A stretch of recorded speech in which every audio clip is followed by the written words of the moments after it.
अति जलद व अचूक बातम्यांसाठी पाहत रहा महामीडिया 24 सदैव तत्पर।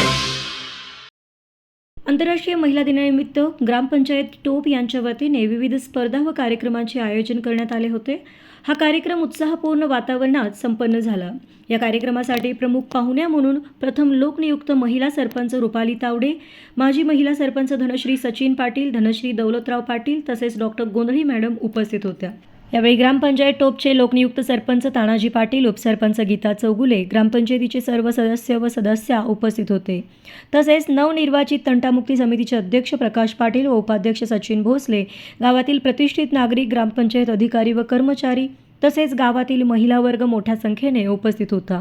महिला दिनानिमित्त आयोजित कार्यक्रमात रांगोळी स्पर्धा, मेहंदी स्पर्धा, उखाणे स्पर्धा, टिकली लावणे स्पर्धा, फुगे फोडणे स्पर्धा, संगीत खुर्ची आदी विविध स्पर्धांचं आयोजन करण्यात आले होते। या स्पर्धांमध्ये महिलांनी उत्स्फूर्तपणे सहभाग घेतला। या कार्यक्रमामुळे महिलांना एक दिवस मन मोकळेपणाने आनंद लुटण्याची संधी मिळाली। यामुळे गावात उत्साहाचे वातावरण निर्माण झाले। तर मग चला सबस्क्राइब करायला विसरू नका महामीडिया 24 न्यूज चॅनलला। महामीडिया 24 सदैव तत्पर।